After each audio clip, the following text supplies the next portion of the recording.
বাংলাদেশ স্বাধীনের পর থেকে এই পর্যন্ত বা আগেও এই পৃথিবীতে আমরা কোনো বিজ্ঞানী, কোনো প্রযুক্তিবিদ, কোনো গবেষক পেয়েছি?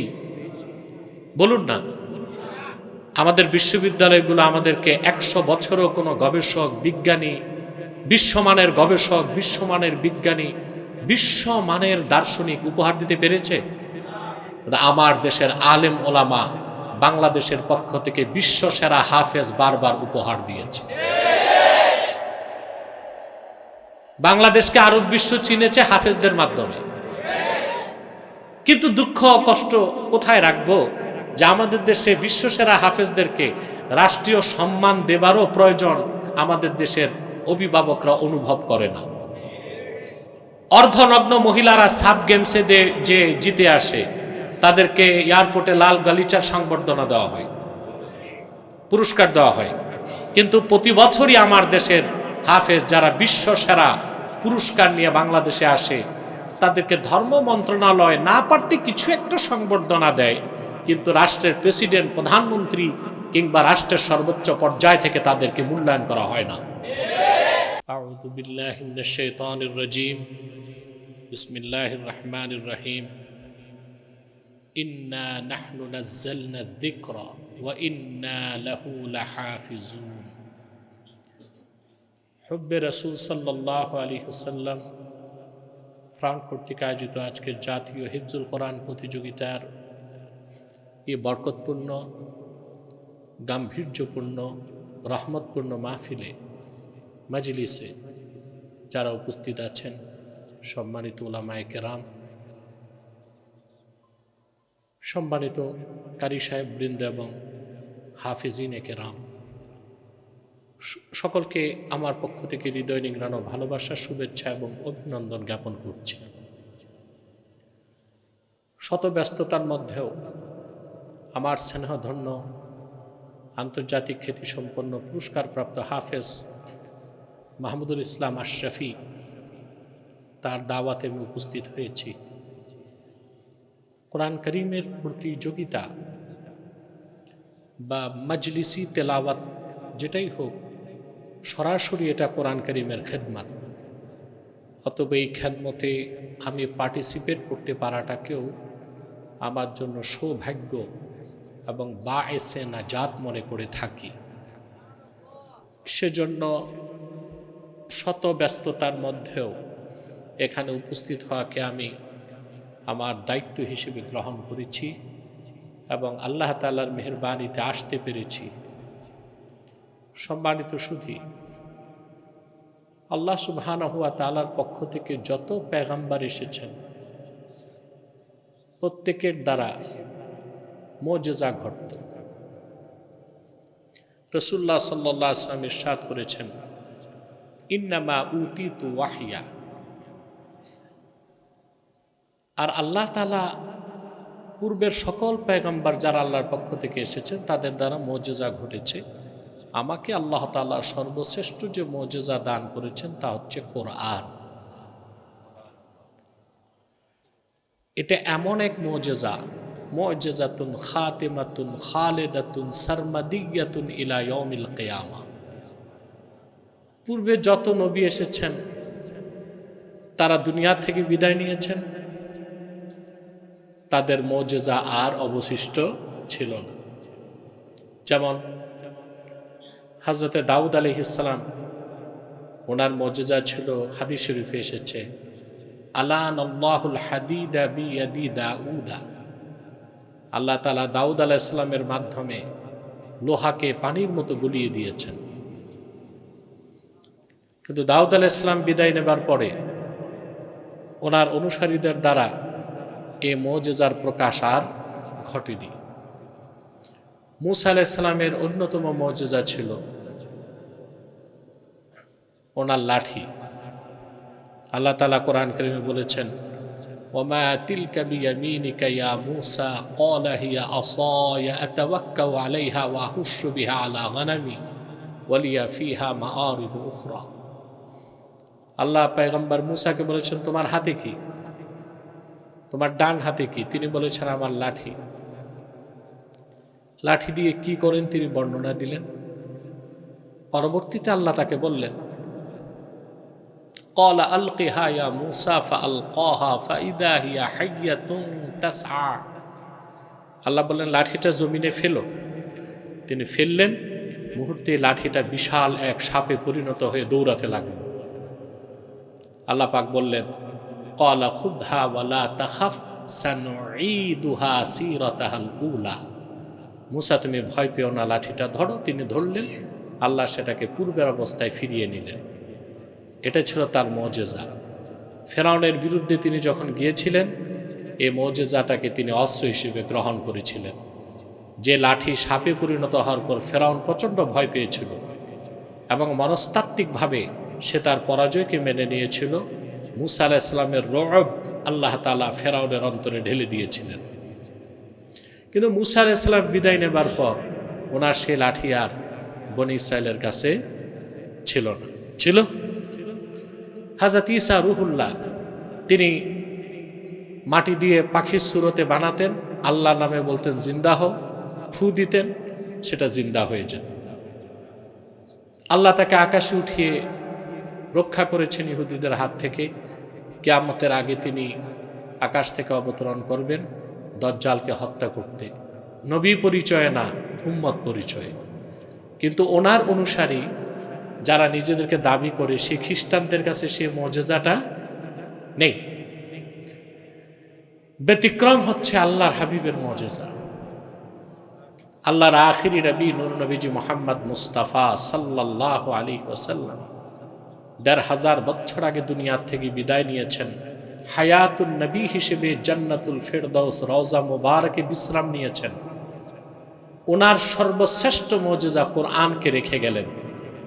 ১৫০০ বছর পরে সেই কোরআন অবিকৃত অবস্থায় আমরা পেয়েছি। এই মুজিজা দেখে ১৫০০ বছর আগ থেকে আজ পর্যন্ত বেশুমার মানুষ ইসলাম গ্রহণ করেছে, কিয়ামত তক ইসলাম গ্রহণ করতে থাকবে। এজন্য রাসূলুল্লাহ রেখে যাওয়া মুজিজা কোরআন হচ্ছে সর্বশ্রেষ্ঠ মুজিজা। আল্লাহ তাআলা এই কোরআন হেফাজতের দায়িত্ব নিজের হাতে রেখেছে। পূর্বের আসমানি কিতাবগুলো অনুসারীরা নষ্ট করেছে। এখন পৃথিবীতে তাওরাত বা ইনজিল বলে কোনো কিতাব নেই। আছে ওল্ড টেস্টামেন্ট, নিউ টেস্টামেন্ট, এগুলো আল্লাহর কালাম না, এগুলো হচ্ছে ইহুদি খ্রিস্টানদের বানোয়াট কিছু রচনা। তারা শুধু আল্লাহর কিতাবগুলোকে বদলায়নি, পয়গম্বরদের নামও বদলায় ফেলেছে। হযরত সুলাইমানের নাম লিখেছে সলোমন, ইয়াকুবের নাম জ্যাকব, ঈসার নাম জেসাস, দাউদের নাম ডেভিড, ইলিয়াসের নাম এলসিস, ইব্রাহিমের নাম আব্রাহাম। শুধু ধর্মগ্রন্থগুলো বদলায়নি, পয়গম্বরদের নামও বদলিয়ে ফেলেছে। কিন্তু রাসূলুল্লাহ সাল্লাল্লাহু আলাইহি ওয়াসাল্লামের রেখে যাওয়া সর্বশ্রেষ্ঠ মুজিজা আল্লাহর কোরআনের বিসমিল্লাহর বা থেকে মিনাল জিন্নাতি ওয়ান নাসের সিন পর্যন্ত কোনো একটি বাক্যের, একটি শব্দের, একটি অক্ষরের পরিবর্তন হয়নি, কিয়ামত তক হবে না। কারণ এটা হেফাজতের জিম্মা আল্লাহ নিজের হাতে তুলে নিয়েছেন। আল্লাহ বলেছেন, ইন্না নাহনু নাযালনা যিকরা ওয়া ইন্না লাহু লাহাফিজুন। নিশ্চয়ই কোরআন আমি আল্লাহ নাজিল করেছি মুহাম্মদ সাল্লাল্লাহু আলাইহি সাল্লামের উপর, আর এই কোরআন হেফাজতের পূর্ণ দায়িত্ব আমার হাতে। সুবহানাল্লাহি বিহামদি। সেজন্য আমরা দেখতে পাই এই পৃথিবীতে শুধু কিতাব আকারে কোরআন আছে তা নয়, বরং সমগ্র পৃথিবীতে লক্ষ লক্ষ হাফেজ আছে যাদের সিনায় তারা ৩০ পারা কোরআনকে হেফাজত করছে। এটা আল্লাহর বিশেষ রহমত ও কুদরতেই সম্ভব হয়েছে। আল্লাহ মাফ করুক, এ কথা বলাও ঠিক নয়। কিয়ামতের আগ পর্যন্ত কোরআন অবিকৃত অবস্থায় আমাদের কাছে থাকবে। যে কোরআনের সবগুলো নুসখা আকাশে উঠেও যায়, কোরআন পেতে কষ্ট হবে না। কারণ পৃথিবীতে লক্ষ লক্ষ হাফেজ আছে যাদের সিনায় কোরআন কারীম মাহফুজ আছে। সুবহানাল্লাহি বিহামদি। তো আল্লাহর কোরআনের খেদমতকে ধরে রাখা এটা একটা সৌভাগ্য। এটা নিজের কোনো কৃতিত্ব নয়। যে ব্যক্তি কোরআন হিফজ করতে পারে, বুঝতে হবে আল্লাহ তার প্রতি যথেষ্ট দয়া করেছেন, সেজন্য এই আমানাতকে সে তার সিনায় সংরক্ষণ করতে পেরেছে। দ্বিতীয় হচ্ছে আন্তর্জাতিক যে হিফজুল কোরআন প্রতিযোগিতা, যে প্রতিযোগিতা আজকে হচ্ছে, বাংলাদেশে অনেকেই করে, এগুলো হচ্ছে কোরআনের পক্ষে মহতী খ্যাদমত, অর্থাৎ কুচিকাচা বাচ্চাদের সিনার ভেতরে আল্লাহর কোরআনকে সংরক্ষণ করা, কোরআন করিমের হিফজের প্রতিযোগিতার মাধ্যমে বিশ্বসেরা হাফেজ তৈরি করা। এই কাজগুলো অনেক আগ থেকেই বাংলাদেশে হয়ে আসছে, কিন্তু হুব্বে রাসূল সাল্লাল্লাহু আলাইহি ওয়াসাল্লাম ফ্রন্ট তারা উদ্যোগটা নিয়েছে। এখানে কিছুটা ব্যতিক্রম আছে, যেটা আমরা তাদের শিরোনাম থেকে বুঝতে পারি। তারা শুধু হাফেজ বানাতে চায় না, আল্লাহর হাবিবের আশেক বানাতে চায়। এটা হচ্ছে ব্যতিক্রম। আর যে মুমিনের অন্তরে রাসূলুল্লাহ সাল্লাল্লাহু আলাইহি ওয়াসাল্লামের মহাব্বত, আল্লাহর মহাব্বত থাকবে না, সে ভালো হাফেজও হতে পারে না, ভালো কারিও হতে পারে না, ভালো আলেমও হতে পারে না। এটা হচ্ছে হুব্বে রাসূল সাল্লাল্লাহু আলাইহি ওয়াসাল্লাম ফ্রন্টের এই যে কোরআনের পক্ষে যে খ্যাদমত, হিফজের যে প্রতিযোগিতা, তাদের এটা হচ্ছে অন্যতম ব্যতিক্রম একটি বৈশিষ্ট্য, যা অন্যদের মাধ্যমে আমরা বিগত কালে পাইনি। রাসূলুল্লাহ সাল্লাল্লাহু আলাইহি ওয়াসাল্লামের হাদিস মুজাম তাবারানীতে এসেছে, ওয়ান আলী কাররামাল্লাহু ওয়াজহা আনিন নবী সাল্লাল্লাহু আলাইহি ওয়াসাল্লাম আদিবু আওলাদাকুম বিসালাসি খিসাল হুব্বি নবিয়িকুম ওয়া আলি বাইতিহি ওয়া তিলাওয়াতিল কুরআন। আলী কাররামাল্লাহু ওয়াজহা থেকে বর্ণিত, আল্লাহ রাসূল সাল্লাল্লাহু আলাইহি ওয়াসাল্লাম বলেছেন, উম্মত, তোমরা তোমাদের সন্তানদেরকে তিনটি খাসলত শিক্ষা দাও। তোমরা তোমাদের নবী আল্লাহর হাবিব নিজের কথা বলেছেন যে আমি মুহাম্মদ সাল্লাল্লাহু আলাইহি ওয়াসাল্লামের ভালোবাসা তাদেরকে শিক্ষা দাও, আবার বংশধরের ভালোবাসা শিক্ষা দাও, আর কোরআন তেলাওয়াতের শিক্ষা দাও। তাহলে বোঝা যাচ্ছে আল্লাহর কোরআনের নূর সেই পবিত্র অন্তরে জায়গা করে নিবে যার অন্তরে আল্লাহ তার হাবিবের ভালোবাসা আছে, আহলে বাইতের ভালোবাসা আছে। হুব্বে রাসূল সাল্লাল্লাহু আলাইহি ওয়াসাল্লাম ফ্রন্ট, যেটা আমার স্নেহধন্য মাহমুদুল ইসলাম আশরাফি করেছে, এখানে রয়েছে তার ব্যতিক্রম বৈশিষ্ট্য। অর্থাৎ তারা শুধু হাফেজ বানাবে না, আশেক বানাবে। আল্লাহ যেন তাদের মহতী উদ্যোগকে কবুল করেন। রাষ্ট্র সরকারের প্রতি আমার কিছু পরামর্শ থাকবে। বাংলাদেশ স্বাধীনের পর থেকে এই পর্যন্ত বা আগেও এই পৃথিবীতে আমরা কোনো বিজ্ঞানী, কোনো প্রযুক্তিবিদ, কোনো গবেষক পেয়েছি? বলুন না। আমাদের বিশ্ববিদ্যালয়গুলো আমাদেরকে 100 বছরেও কোনো গবেষক, বিজ্ঞানী, বিশ্বমানের গবেষক, বিশ্বমানের বিজ্ঞানী, বিশ্বমানের দার্শনিক উপহার দিতে পেরেছে? আমার দেশের আলেম ওলামা বাংলাদেশের পক্ষ থেকে বিশ্বসেরা হাফেজ বারবার উপহার দিয়েছে। বাংলাদেশকে আরব বিশ্ব চিনেছে হাফেজদের মাধ্যমে। কিন্তু দুঃখ কষ্ট কোথায় রাখবো যে আমাদের দেশে বিশ্বসেরা হাফেজদেরকে রাষ্ট্রীয় সম্মান দেবারও প্রয়োজন আমাদের দেশের অভিভাবকরা অনুভব করে না। অর্ধনগ্ন মহিলারা সাব গেমসে যে জিতে আসে, তাদেরকে এয়ারপোর্টে লাল গালিচার সংবর্ধনা দেওয়া হয়, পুরস্কার দেওয়া হয়। কিন্তু প্রতি বছরই আমার দেশের হাফেজ যারা বিশ্বসেরা পুরস্কার নিয়ে বাংলাদেশে আসে, তাদেরকে ধর্ম মন্ত্রণালয় না পারতে কিছু একটা সংবর্ধনা দেয়, কিন্তু রাষ্ট্রের প্রেসিডেন্ট, প্রধানমন্ত্রী কিংবা রাষ্ট্রের সর্বোচ্চ পর্যায় থেকে তাদেরকে মূল্যায়ন করা হয় না।